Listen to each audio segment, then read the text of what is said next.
Todos los días son un regalo de Dios. Cada despertar es una nueva bendición. Aquí comienza Al que Madruga, con el Padre Modesto Lule. Despiértate con nosotros y empecemos un nuevo día. Comenzamos.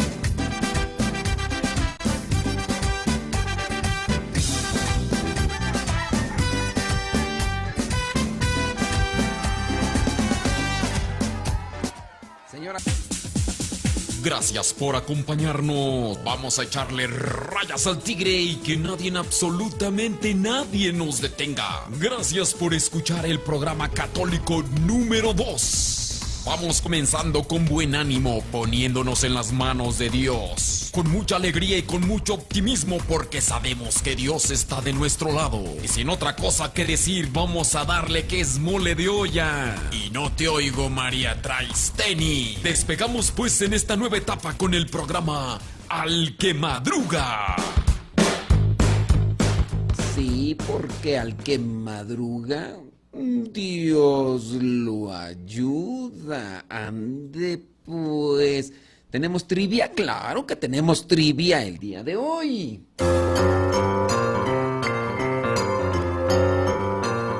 Si ya conoces la historia de los macabeos, sin duda vas a poder responder acertadamente a esta pregunta. Así que ahí te va.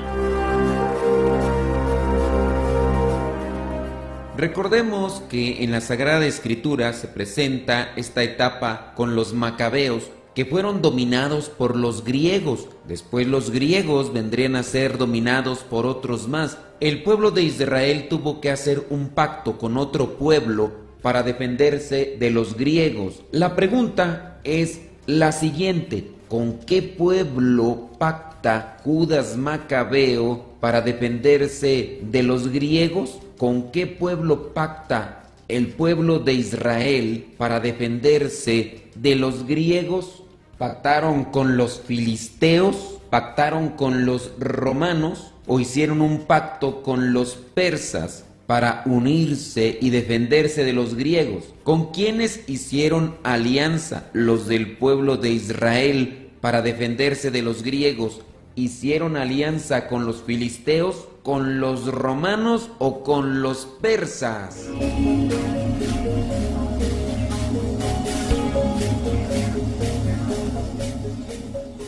Si tú dijiste que el pueblo de Israel hizo alianza con los filisteos para ganarle a los griegos, déjame decirte que te equivocaste. Si tú dijiste que el pueblo de Israel hizo alianza con los persas, pues déjame decirte que también te equivocaste. El pueblo de Israel hicieron alianza con los romanos para defenderse de los griegos. Podemos verificarlo en el primer libro de los Macabeos, capítulo 8, versículos del 17 al 21, donde dice: Judas entonces escogió a Eupólemo, hijo de Juan de Acos, y a Jasón, hijo de Eleazar, y los envió a Roma para hacer un convenio de amistad y pacto, y así verse libres del yugo de la tiranía, pues veían que el imperio griego estaba sometiendo a Israel a la esclavitud. Ellos emprendieron el viaje a Roma y entrando en el Senado dijeron: Judas Macabeo y sus hermanos, junto con todo el pueblo judío, nos ha enviado para que hagamos un convenio de pacto y de paz con ustedes. Queremos que nos cuenten entre sus aliados y amigos. Los romanos aceptaron la propuesta.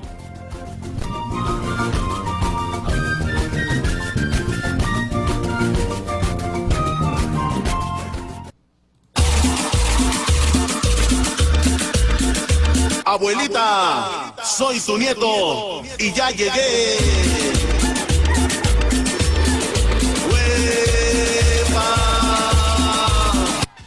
Señoras y señores, chiquillos, chiquillas, chamacos y chamacas, muchísimas gracias por estar conectados el día de hoy ya con nosotros. Son las 6 de la mañana con 6 minutos, hora de California. Son las 8 de la mañana con 6 minutos, hora del centro de México. Son las 9 de la mañana con 6 minutos, hora de New York. ¿Cómo le va?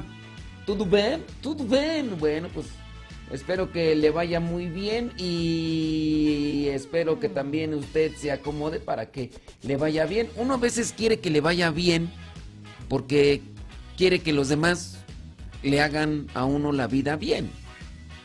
Pero los demás pueden andar mal. Pero si yo pongo lo que me corresponde, a mí me va a ir bien. Sí, me va mal porque el otro actúa mal, no. Porque mi felicidad no depende de la vida de los demás, ¿o sí? ¿Usted piensa que la felicidad depende de la vida de los demás? ¿La felicidad personal depende de la vida de los demás? No lo sé, yo supongo y creo que no. Así efectivamente. Oiga, por ahí estaba mirando que pues las leyes cada vez se ponen más difíciles en todo el mundo.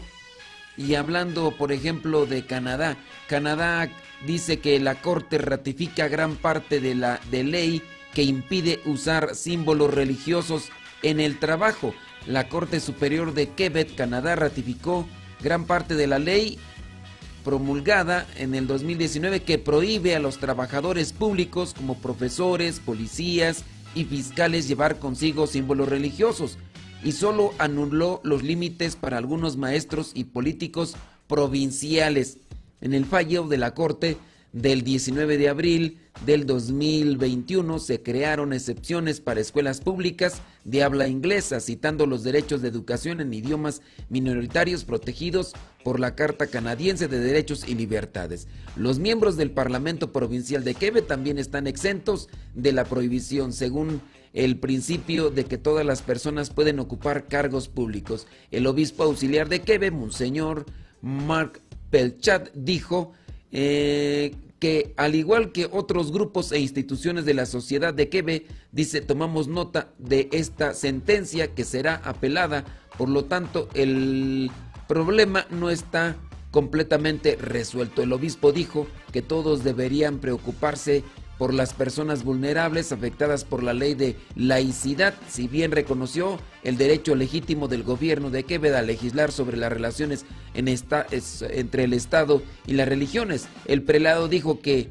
a los obispos solo les hubiera gustado que las fuerzas del orden distinguieran entre maestros y otras categorías de empleados estatales. Seguiremos el curso de los eventos, dijo el obispo. La prohibición incluye los pañuelos musulmanes, el kipá judío. El kipá judío, para los que no sepan, los judíos se colocan aquí como un tipo de gorrito, es el kipá judío. Los crucifijos para el empleado del Estado. El Ayuntamiento de Montreal anunció que el crucifijo retirado de la Cámara del Consejo por las renovaciones en el edificio no será nuevamente exhibido. El concejal Lawrence dice que el símbolo religioso ya no era relevante. O sea, tuvo sus orígenes cristianos, tuvo una fundación cristiana, pero ya estamos en otros tiempos y así por el estilo. Entonces, quien quiera llevar un crucifijo aquí en su pecho con una cadenita, ya no lo va a poder hacer. Las personas que sean musulmanas y que se colocan su velo no lo van a poder hacer. Si es judío y bueno, yo no conozco así muy bien cuál es el sentido del kipá, pero tampoco ya lo van a poder hacer. Y pues ahí las restricciones. En Inglaterra, no sé si se acuerda que hace ya algún tiempo también que era, incluso hasta despidieron a ciertos empleados de algunas aerolíneas porque llevaban un crucifijo y así las cosas por el estilo. Entonces, poco a poco se va a ir ahí queriendo asfixiar en cuestiones de temática religiosa. Van a decir, solamente su religión la puede ver dentro. Pues oye, ya ni siquiera en algunos lugares, ya ni siquiera en el interior de tu casa, porque por ejemplo en China, hace cuánto tiempo que leíamos la nota, ya ves que China estaba dando cierto tipo de ayuda con esto de la pandemia, entonces llegaban los representantes gubernamentales a las casas y si encontraban un crucifijo, o en el caso de algunas personas que les encontraron imágenes religiosas hablando de personas cristianas católicas o cristianas como tal, entraron a sus casas y les encontraron un signo religioso y dijeron, porque tienes eso ahí, no te vamos a dar la ayuda, y ayúdate como puedas tú, ya no te vamos a dar la ayuda, y se la retiraron. Tanto así que les obligaron a que pusieran ahí la fotografía del señor de China, y pues ahí están las cosas. Así pasa con esto de las enchiladas y los chilaquiles, señores y señores. Tenemos que irnos una pausa, pero ya estamos de regreso, así que no se vaya y ya estamos acá. Pues tú mis pecados perdonaste y mi lamento cambiaste en baile. Oh, has puesto una sonrisa nueva en este corazón. Claro que Dios te ayuda, pero primero abre tus ojos, da gracias y sintoniza al que madruga. Regresamos con el Padre Modesto Lule.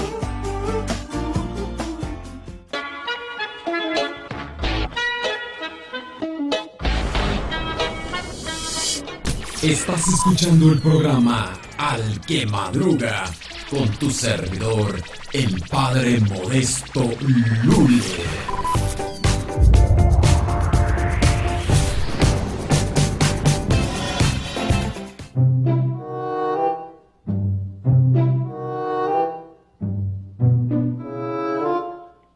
¿Sabías que la lista de libros sagrados que están en la Biblia fueron definidos hasta el año 382? Bueno, déjame te lo explico.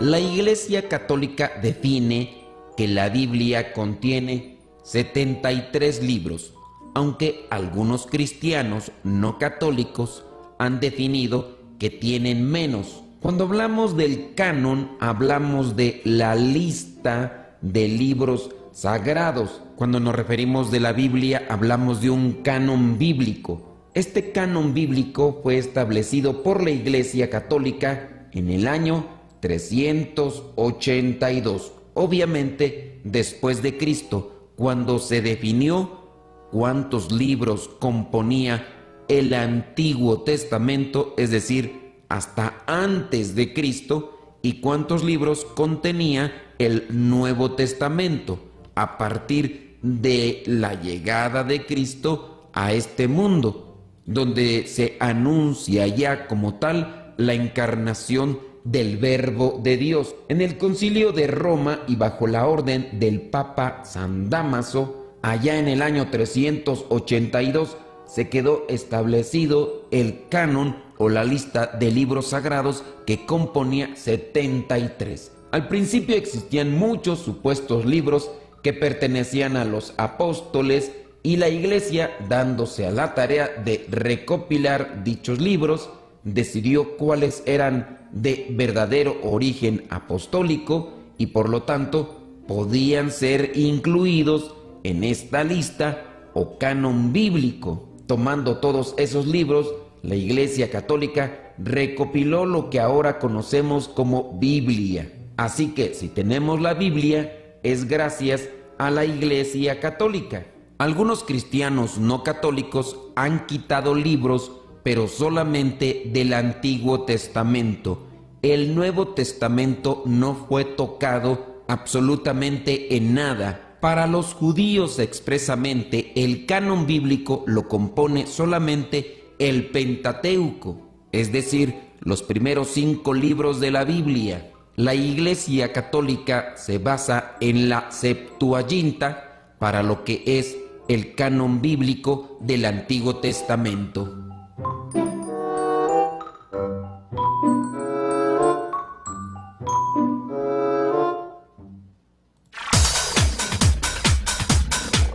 Santo no es aquel que nunca ha pecado, sino aquel que se levantó de sus miserias. Vamos a escuchar el segmento El Santoral de hoy y aprendamos de aquellos hombres algunas enseñanzas para poder mantenernos en el camino que nos lleve al encuentro con Cristo, es decir, en el camino de la santidad.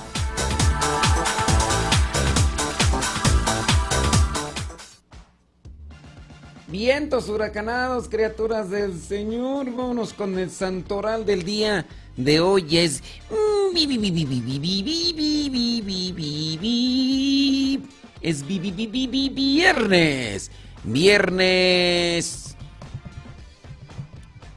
23 de abril. Viernes 23 de abril. ¿Qué pasó, prima? Y ese signo de interrogación, ¿qué significa, prima?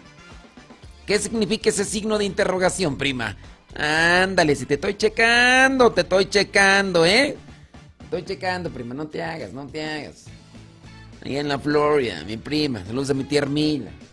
Ponla ahí a escuchar el programa mientras, ándale. Ok, a ustedes les va a tocar conocer cuáles son esos 5 libros del Pentateuco y todo lo demás. Bueno, claro que por supuesto, prima. A ver, ese signo de interrogación, ¿qué significa? Ándele. 23 de abril, la iglesia tiene presente a San Jorge. Saludos a George. San Jorge, dice mártir, murió en el siglo IV. También la iglesia tiene presente a San Adalberto de Praga. Dice mártir, fueron asesinados por unos paganos, murió en el año 997. La iglesia tiene presente allá en Siria a San Eulogio, obispo. San Eulogio dice que murió en el año 387. La iglesia tiene presente también allá en Milán a San Marolo, obispo del siglo V. También la iglesia tiene presente a San Gerardo de Toul. Saludos a Gerardo. Está dormido. Gerardo dice que San Gerardo de Toul, obispo, murió allá en el año 994. 994. La iglesia tiene presente también a otro Jorge. Jorge de Sueli, obispo, murió en el año 1117. Así que si ustedes llevan alguno de estos nombres, bueno, pues saludos, Jorge, Gerardo. Saludos a mi carnal Gerardo, alias el Chica, allá en Nevada, por allá. No creo que esté despierto, quién sabe, ¿verdad? A lo mejor ya anda en la chamba. También te llamas Marolo, Eulogio, Adalberto o el otro Jorge. Bueno, pues ahí está. Saludos, dice Dora de Ávila desde Anderson, California. Bueno, díganos dónde nos escucha. Esther Rangel, allá en Jefferson Park, California. Mariana, allá está en Phoenix, Arizona. Déjame ver por acá quién más. Beatriz Ramos en Dallas, Texas. Alejandra Ayala en Columbus, Ohio. Gracias. Mari Biguri en Cuautitlán Izcalli, Estado de México. Saludos a Rafael Ortiz en New York. Saludos, déjame ver. Solamente estoy saludando a los que me dicen dónde me escuchan. Los que no, pues ahí los dejo ahí en la lista negra. Ándele. Andy Peralta, allá en Huichapan, Hidalgo. Déjame ver. María Gamino en Phoenix, Arizona. Déjame ver. Saludos. Aquí hay muchos amén y no sé qué más que piden oración. Bueno, vamos a orar por las intenciones. Saludos. Bli, blu, bla, salacadí, sacadacadán. Yolanda Morales en los San Diego, California. Rosalba Vergara desde Carolina del Norte. Tacatá, tiquití, ticutú. Tacatá, tacatá. Y bueno, pues por ahí hay más. Lorena Cisneros desde Tarboro, California. Ándale, dice mi prima que como trae su teléfono en la bolsa del pantalón, entonces pues ahí se puso un signo, ahí se va. Ha de ser por eso, prima. Ha de ser por eso. Bueno, saludos, qué bueno que nos estás ahí escuchando y pon allá a mi tía Hermila que nos escuche ahí donde esté, no sé dónde esté, y también enséñale para que, ya veo que mi tía ya anda pues muy actualizada con eso de los teléfonos, hombre, y que bueno, hay que aprovechar la tecnología también para poderse conectar. Oiga, en el segmento de la olvidada, esa primera lectura que pocos sacerdotes toman en cuenta, yo sí la tomo en cuenta, yo sí la tomo en cuenta. Hechos capítulo 9, versículos del 1 al 20. ¿De qué habla? Bueno, es un pasaje icónico porque es el momento en el que San Pablo tiene el encuentro con Cristo y comienza la conversión. ¿Cómo comenzó tu conversión? ¿Te acuerdas tú que me escuchas? ¿Cómo comenzó tu acercamiento a las cosas de Dios? San Pablo andaba en las cosas de Dios, pero él había entendido una cosa, que no era el plan de Dios como tal, hasta que tuvo que salir al encuentro Jesucristo y darle una buena sacudida. Entonces cae, no se dice que iba arriba de un caballo, se supone. Los pintores y los que se dedican a la cuestión artística lo ponen como que arriba de un caballo, y arriba de un caballo entonces que se cayó y ya, pero no es que iba en un caballo, la Biblia no dice nunca que iba en el caballo, y tiene ese encuentro, hay una luz que lo viene a cegar, él cae, se escucha una voz: Saulo, Saulo, ¿por qué me persigues? Sus acompañantes dice que escucharon la voz y ya después viene su conversión. Platícame, cuéntame cuándo comenzó la conversión en ti. ¿Cuándo comenzó o cómo fue que se dio ese paso o esa forma de acercamiento a las cosas de Dios? Platícame, mándame tu testimonio y ahorita, ¿qué te parece? Regresando de la pausa, le damos lectura. Habla de Dios, de la palabra de... Claro que Dios te ayuda, pero primero, abre tus ojos, da gracias y sintoniza al que madruga. Regresamos con el Padre Modesto Lule.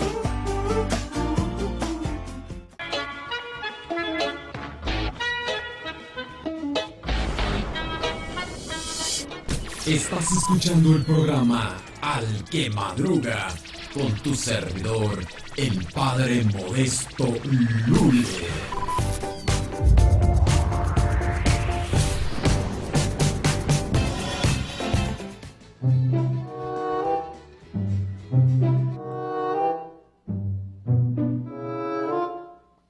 ¿Sabías que dentro de la iglesia los ministerios se clasifican en 4 grupos? Déjame te lo explico.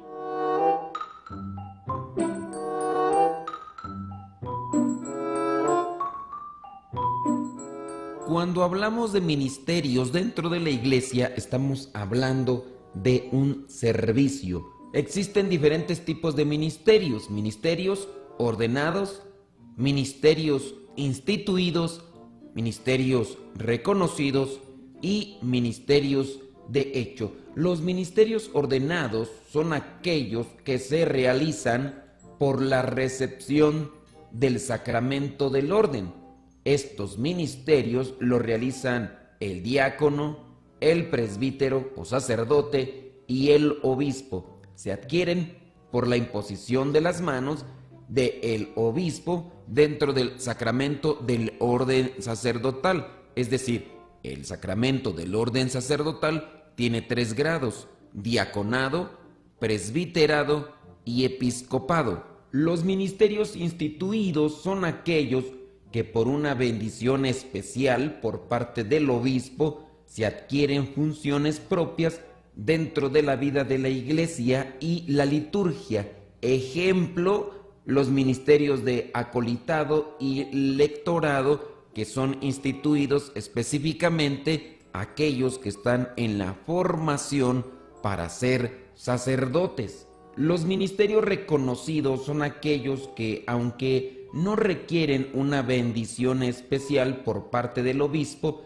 sí se administran para un tiempo determinado dentro de la vida de la parroquia. Estos ministerios pueden ser los monaguillos, los ministros extraordinarios de la comunión, los catequistas. Se llaman reconocidos porque son conocidos dentro de la vida de la parroquia como servidores. Y por último están los ministerios de hecho, que son aquellos que se desempeñan para el momento. Por ejemplo, las personas que pasan a proclamar las Sagradas Escrituras, al ser invitados en el momento, suponemos dentro de aquellas cosas urgentes, no previstas, que debería de darse siempre una organización, preparación dentro de la liturgia para que no se cometan abusos o errores litúrgicos.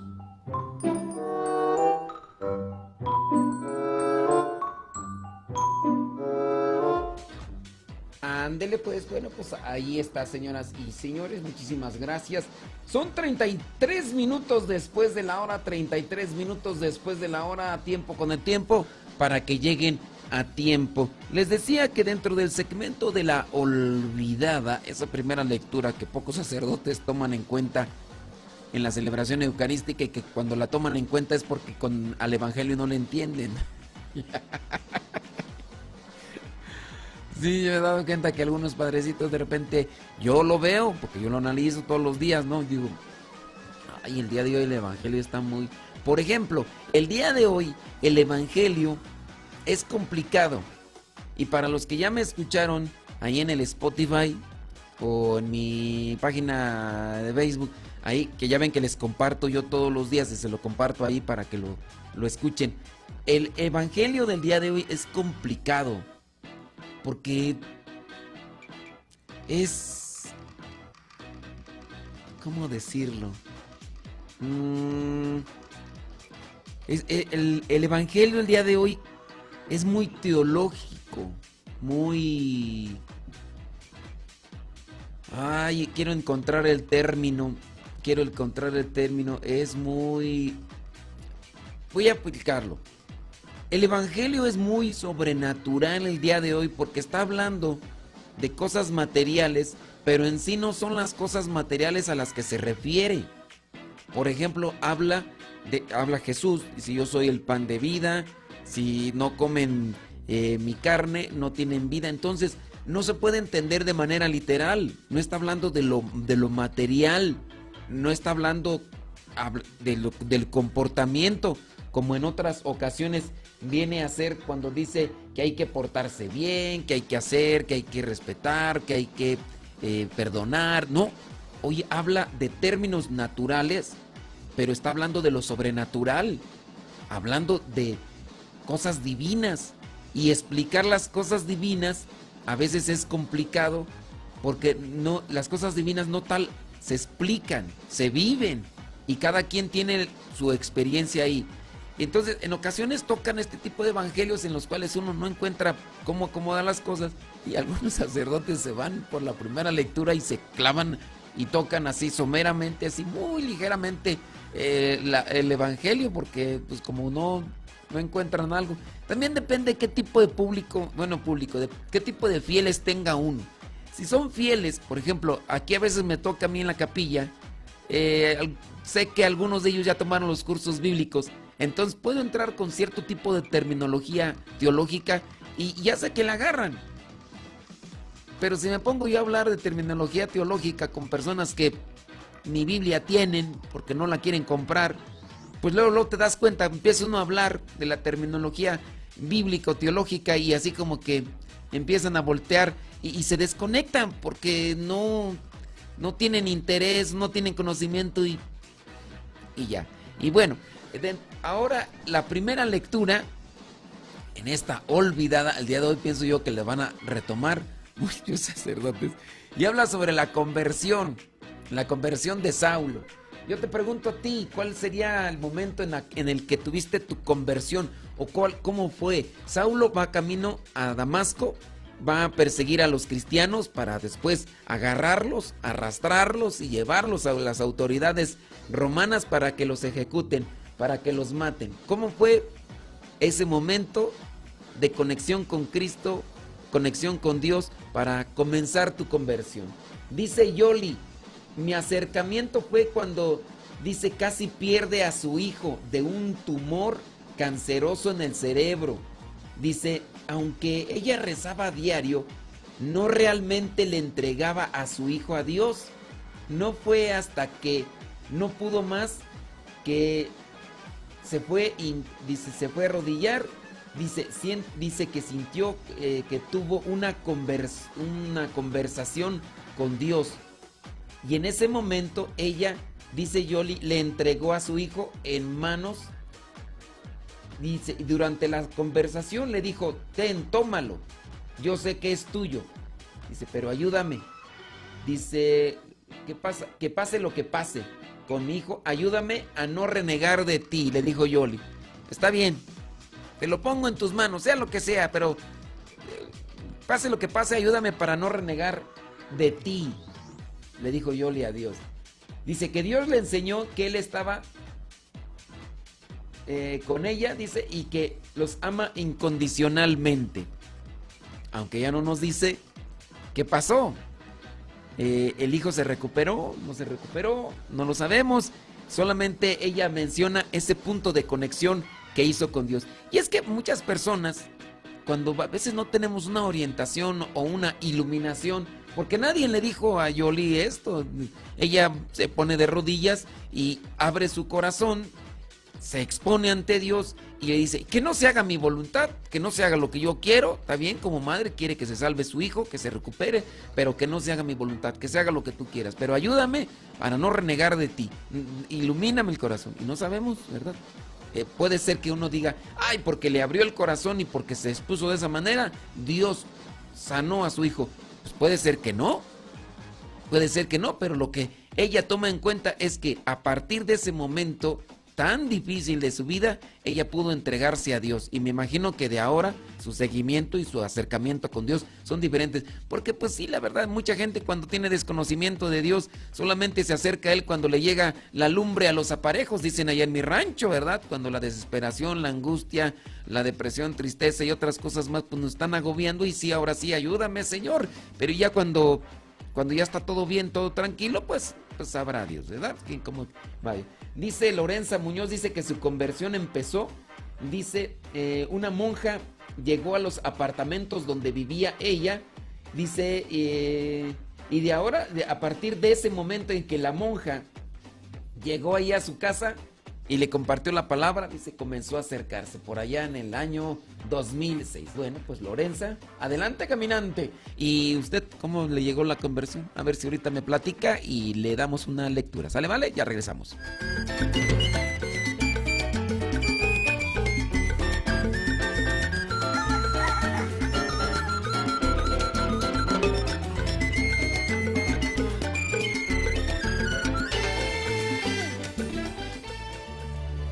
Al amanecer no dudes del amor de Dios. Aunque la carga sea pesada, vamos con todo en este nuevo día. Regresamos con Al que Madruga. 1, 2, 3, levántate. Mire, yo te mando que recojas tu camilla y síguele. 1, 2, 3, anímate.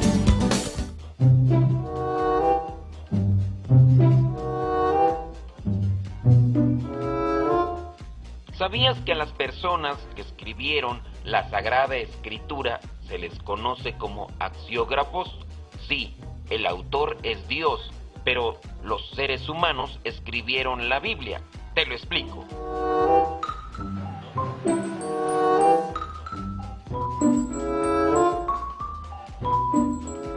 Dios inspiró la Sagrada Escritura.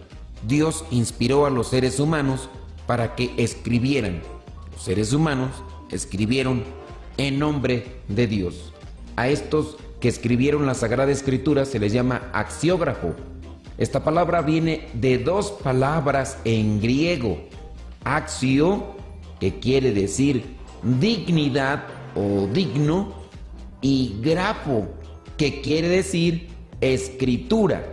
Axio, digno o dignidad, y grafo, que quiere decir escritura. Por lo tanto, la Iglesia ha considerado axiógrafo aquellas personas que fueron dignas de escribir la palabra de Dios. Pero, ¿quién es digno? Pues aquel que Dios quiera hacer digno. Nosotros no somos dignos, sino que es Dios quien nos vuelve dignos. Es por eso que nosotros creemos que los autores sagrados son personas a las cuales Dios inspiró e infundió el Espíritu Santo para esa labor. El Espíritu Santo, aunque puede, no suple nuestras habilidades, sino que las realza y perfecciona. Es así que cada autor tiene su propio estilo, su propio modo de escribir de acuerdo a lo que él conoció y vio. El Espíritu Santo le inspiró para discernir qué era lo verdadero. Dentro de la Biblia existen 73 libros. Muchos de ellos fueron escritos por diferentes personas en diferentes tiempos. En la escritura existen diferentes géneros, y aunque en la Biblia hay algunos libros con un género de tipo carta, son considerados libros. Los axiógrafos escribieron obviamente con una intención. No escribieron solamente porque no tenían nada que hacer y se pusieron a escribir. Los acontecimientos de la vida, las circunstancias por las que pasaba el pueblo de Dios para mandar un mensaje al pueblo en el momento presente o para dejar ese mensaje para la posteridad. Dios siempre nos habla y utiliza muchos medios.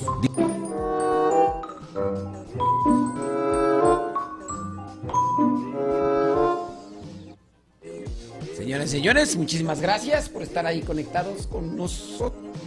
Déjame ver. Abuelita, soy tu nieto y ya llegué.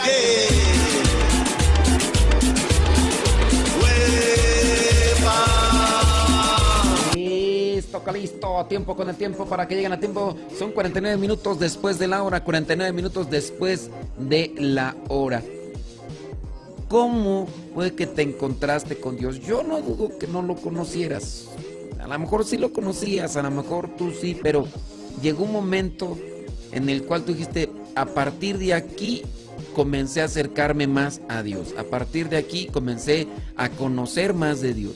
A partir de esta experiencia, a veces dulce, a veces difícil, a veces amarga, y se puede tener una experiencia con Dios. Mira, estoy mirando algunos de los mensajes. Algunos están muy extensos y pues son prácticamente una historia muy detallada, y digo, por el tiempo no nos alcanza para leerlo así a tiempo, porque pues ya dan muchos detalles y formas y todo, y están muy extensos. Pero por ejemplo dice, en mi caso considero que la desilusión que tuve, dice esta persona, que omitimos su nombre, dice que la desilusión que tuvo con el papá de sus hijas le hizo que se tomara más de la mano de Dios y comenzara a acercarse a Dios.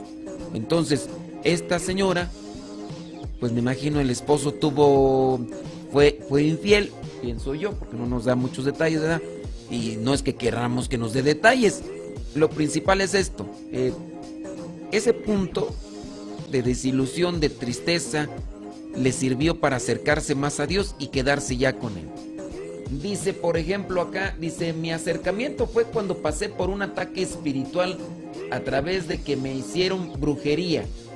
Dice que esta persona vivía muy alejada de Dios. Gracias a eso se acercó más. Dice que no iba ni a misa. Bueno, le hicieron ahí unos trabajos y todo lo demás. No sé, hay veces que a la gente le dicen, te hicieron brujería. Y entonces, cuando les dicen que les hicieron brujería, se van con los que se dedican a hacer brujería, con otros. Y yo no sé ustedes, ¿verdad? Pero cuando nosotros nos hemos enlodado la ropa, yo no agarro lodo de otra parte para limpiar mi ropa. Yo no sé ustedes, pero yo no. Yo, por ejemplo, si me he ensuciado mi ropa de aceite porque andaba arreglando una máquina, yo no agarro aceite de otro lado para limpiar mi ropa. ¿Ustedes sí hacen eso? Se los digo pues porque hay personas que les han hecho brujería y van con otros brujos para que les hagan una brujería para supuestamente quitarle la brujería del otro lado. Yo no sé. En este caso, digo, si puedo decir el nombre, o no, mejor lo omito. En este caso, esta persona dice que le hicieron brujería y buscó a Dios. Y se ha acercado a Dios. Y la gente que regularmente busca a brujos, curanderos y todo lo demás, chamanes y demás, pues a veces ya se quedan allá. Y digo, analízalo. Si tú te ensuciaste tu ropa con lodo, ¿buscarías tu lodo en otra parte para limpiarte? Dice otra persona por acá, dice, mi conversión fue a través de su mamá. Cuando estaba en la escuela, ella empezó, dice, a descubrir a Dios, dice, y después ella le jaló para acercarse más a Dios y así comenzó su peregrinar. Dice, y se ha llenado de paz. Bueno, pues la mamá fue la que se involucró. Pues ahí también la importancia de que los papás se acerquen y conozcan más de las cosas de Dios, ¿no? Yo sé, a veces tenemos mucha fe. Tenemos la fe de la abuelita. Uy, la fe de la abuelita. La abuelita nadie la cambia. Esa abuelita. Hay abuelitas que no saben leer y tiene una fe grande. Y tú vas con ella y a lo mejor nada más te puede decir, reza, hijo, reza. Pero hay veces que tú tienes dudas existenciales o tienes dudas con respecto a la Sagrada Escritura. Y tú dices, abuelita, pero ¿por qué otros dicen que esta Biblia? ¿O por qué dicen que los santos? Y a la abuelita a lo mejor dentro de su fe, pues nada más te va a decir, ay, hijo, tú no les pongas atención, hijo. Tú reza, tú agárrate de Dios. Y digo, pues está bien la fe de la abuelita, pues, pero o la fe de a lo mejor, no sé, de los papás. A lo mejor los papás andan ahí en medias tintas y medios incrédulos y todo. Dicen que te acerques a Dios y andan en otras cosas y eso pues no te va a ayudar a ti mucho. Por eso también la importancia de conocer más de la Sagrada Escritura. Y para eso pues inscribirse o participar de cursos, talleres, retiros, leer sobre todo y acercarse a personas que te pueden orientar, oye, porque hay mucha gente que por ahí comienza a caminar alejándose de Dios porque le ha hecho caso a personas que no tienen en realidad una noción clara. Por ejemplo, si yo tengo dudas de matemáticas, ¿a quién le voy a preguntar? Sí, yo puedo preguntarle al maestro de ciencias naturales, pero yo sé que me va a ayudar mejor el maestro de matemáticas. Tú tienes dudas de religión, pregúntale a alguien que se ha dedicado a estudiar religión. Acércate. Mira, a lo mejor muchos de nosotros como sacerdotes, hablando en primera persona, yo tengo muchas limitaciones, mucho desconocimiento, mucha ignorancia con respecto a tantas otras cosas que me pueden preguntar. Pero lo que yo te puedo decir que dentro de la historia de la iglesia y también en la actualidad hay muchas personas intelectuales y con un conocimiento profundo. Y estas personas después de tanto estudio no se han alejado de la iglesia. Incluso se han acercado más a Dios porque también el conocimiento les ha iluminado. Pero como ya el tiempo se nos terminó, criaturas, sí. Nos Con cincelazo tu vida ya será de Dios. Zapatéllale, zapatéllale, zapatéllale, zapatéllale. Gracias por acompañar al Padre Modesto Lule y despertarnos juntos en Al que Madruga. Nos volveremos a encontrar en un próximo programa para empezar el día con mucha alegría.